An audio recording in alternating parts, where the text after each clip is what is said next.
Hi, today we are going to start a new topic, and this is about valuation in general of assets, and particularly we are going to talk about valuation, bond valuation, and stock valuation. So, some of the learning objectives here for this chapter, we are going to discuss the valuation in general of assets. And then we are going to discuss about required rate of return that we need to know when we do the asset valuation. Required return or discounting rate. Remember when we calculated present value in chapter 9, we said we are going to use a discount factor of 5%, 10%. That's the required rate. We need this to be able to calculate the present value. And then we are going to look in different valuation, bond valuations, preferred stock, common stock valuations. But in general, as a general rule, valuation of assets involves calculating the present value of future payments.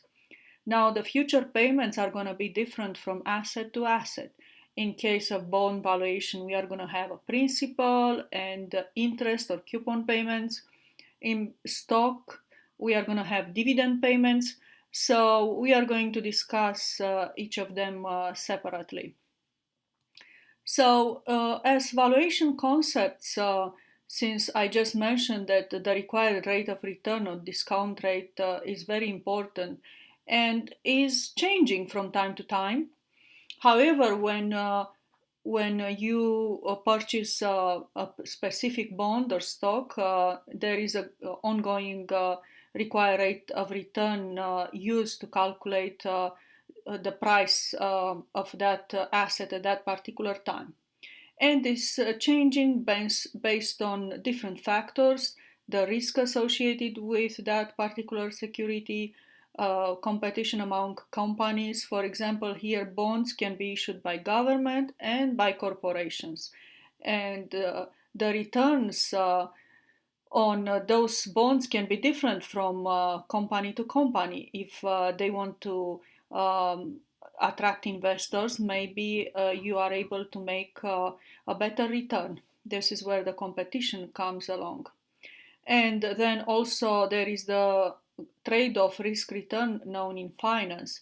In general, if you are risk averse, you are going to go for low return but more safer assets.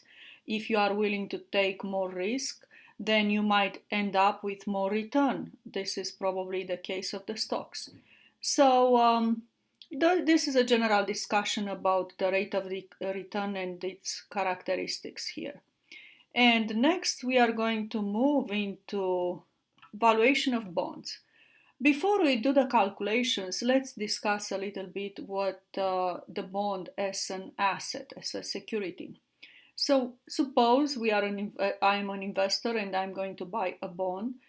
The financial language associated with bond valuation is there is going to be a principal or face value. When I first purchase the bond as an investor, I'm going to pay, let's say, $1,000 to purchase one bond. If I want to purchase more, then I'm going to pay this principal or face value.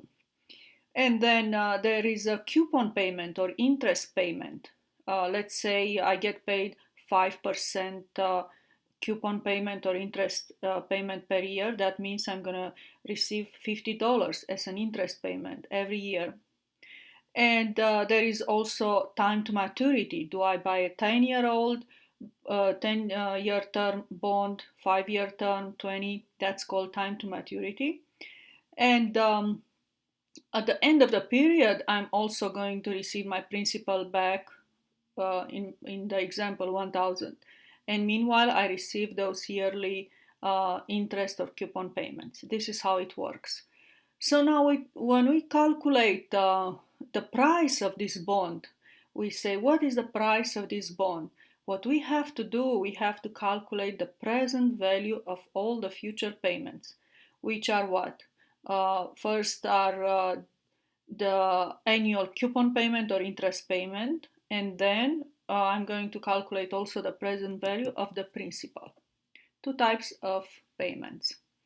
And this is what you have over here. You have price of the bond is the sum of, that's the first part, present value of the interest payment, this is the interest payment, also called coupon payment, plus present value of the principal payment. And of course, the number of years time to maturity I mentioned, n is time to maturity, and n is number of periods that we use. Because sometimes number of years is not exactly of number of periods. If I have semi-annual payments, coupon payments, then I have to make that change like we discussed in chapter 9. And then we are going to need yield to maturity or required rate of return to be able to calculate the price of the bond.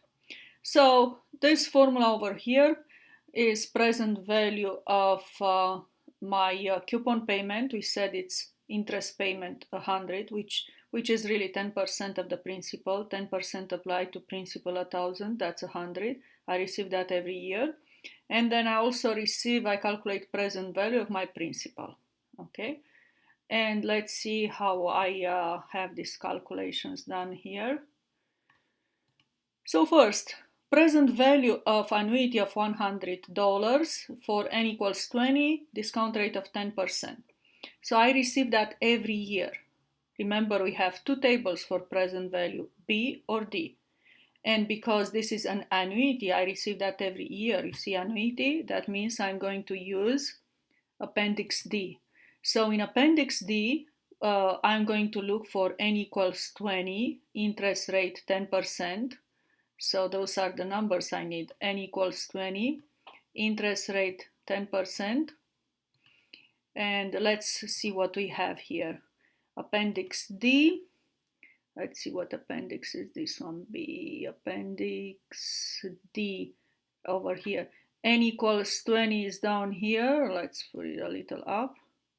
N equals 20, interest rate 10%. So it's 9.514 times 100. So this is going to be 951.4. Now let me see, did you get, or it's 8 actually, it's not, it's 8 point, this is not a 9, it's an 8, 8.514 times 100, 851.4, 851.36, that's, this is rounded here and this is with decimals, but that's correct. That's just a scientific way to do it, but in our case, for all the homework and all the assignments, I'm going to allow you to use these appendixes. It's easier to do the calculation. So that's the present value of the coupon payment. Next, we are going to do the present value of the principal. Principal, I receive this just once at the end of the period. I receive my money back that I paid to begin with. So because of that, I'm going to use Appendix B, present value of one sum, 1,000. Again, n equals 20, interest rate 10%, but I have to make sure I'm in Appendix B this time. B, n equals 20, interest rate 10%, 0.149. Now I multiply that by 1,000. That's my principal, so that's going to be 149. 148.64, it's 149. You see, present value of the principal payment. And then I add them together because the price, it's a present value of all payments, interest plus principal. So this is how I calculate the price of the bond.